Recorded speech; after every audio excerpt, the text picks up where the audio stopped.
Le RICM, lui, n'était pas présent ce matin dans la capitale. Il faut dire que les hommes et les femmes rentrent juste de mission. Le régiment d'infanterie de chars de marine de Poitiers s'est engagé dans l'opération Barkhane en février dernier. 5 mois assez éprouvants pour les 300 soldats. On fait le point avec Jérôme Villain. C'était en février dernier. 300 marsouins quittaient discrètement Poitiers et la France pour être projetés dans le Sahel. L'opération Barkhane devenait à nouveau réalité pour les soldats du RICM. L'ordre de mission alors est clair, lutter contre les groupes terroristes armés, accompagner les forces armées maliennes et nigériennes sur le terrain et protéger les populations civiles. Sur place, il y aura cette fois peu de contacts directs avec l'ennemi, mais la menace sera pourtant bien réelle. Une dizaine de militaires seront légèrement blessés, mais aucune perte ne sera à déplorer au cours de ces 5 mois d'OPEX. Les conditions d'engagement, en revanche, auront été épuisantes. On a connu du sable et tout ce qui va bien, les ensablements et tout. Et petit à petit, après, on a eu un petit peu de saison des pluies. Où là, on a vu vraiment que les conditions, c'est pas facile en fonction de la météo et tout. Avec des températures maximales dépassant bien souvent les 50 degrés et un environnement hostile, nombreux sont les marsouins qui perdront beaucoup de poids. À leur retour à Poitiers il y a quelques jours, la fatigue pouvait se lire sur leur visage. Un retour bien mérité à une vie normale, mais aussi peut-être un peu de frustration avec l'annonce le 10 juin dernier par le président de la République de la fin de l'opération Barkhane.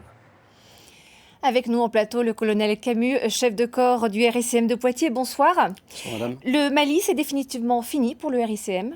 Oui, effectivement. Alors, les retours se sont échelonnés au courant du mois de juin jusqu'à début juillet, avec les derniers marsouins du régiment qui sont entrés il y a un petit peu moins d'une semaine. Comment vont les militaires qui ont été blessés lors de cette opération? Alors, les militaires vont bien. Les blessures étaient essentiellement des traumatisés sonores suite à des explosions ou à des tirs. Donc, actuellement, tous les marsouins vont bien et sont rentrés dans leur famille.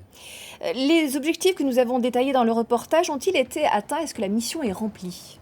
Alors j'estime que la mission qui nous avait été confiée a été remplie. Cette mission est reposée essentiellement sur l'accompagnement au combat de nos partenaires. Alors quels étaient nos partenaires? C'était les forces armées maliennes d'abord et les forces armées nigériennes ensuite. Cet accompagnement consistait à la fois à mener des séances d'instruction et d'entraînement à leur côté, mais surtout c'était de les accompagner en opération.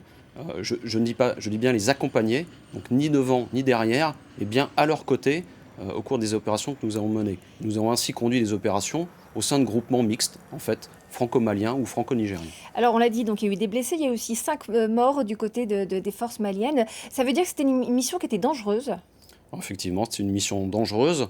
Le risque, il avait été bien évalué avant de partir. On s'était préparé en conséquence. La menace était bien présente sur le théâtre. Elle s'est confirmée assez rapidement puisque nous avons un véhicule qui a explosé la première semaine de notre présence. Alors nous étions présents lorsque vos hommes sont rentrés. Est-ce qu'ils ont récupéré physiquement et psychologiquement?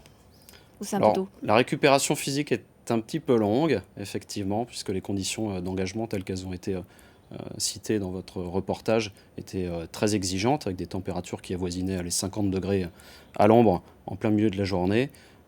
Plus des tempêtes de sable qui arrivaient régulièrement, notamment au courant du mois de mai. Psychologiquement, je pense que les marsouins se remettent également petit à petit. Il y a un dispositif qui est très bien fait, qui s'appelle le dispositif de fin de mission. Il s'agit d'un sas de décompression qui dure à peu près 48 heures, qui se fait au moment du retour en métropole, donc afin de rentrer plus serein dans sa famille. Ils ont besoin effectivement de décompresser et se reposer, mais est-ce que rapidement, souvent, l'envie d'y retourner revient vite? Alors effectivement, vous avez raison, ça arrive, mais je pense qu'il faut d'abord se reposer, bien récupérer, reprendre le contact avec la vie réelle métropolitaine, reprendre contact avec sa famille avant de repartir pour être dans des bonnes dispositions intellectuelles et physiques. En 10 secondes, quelle est la prochaine mission du RICM? La prochaine mission, c'est le territoire national, avec l'engagement de marsouins dès début août en opération intérieure. Merci, colonel Camus, d'avoir répondu à notre invitation.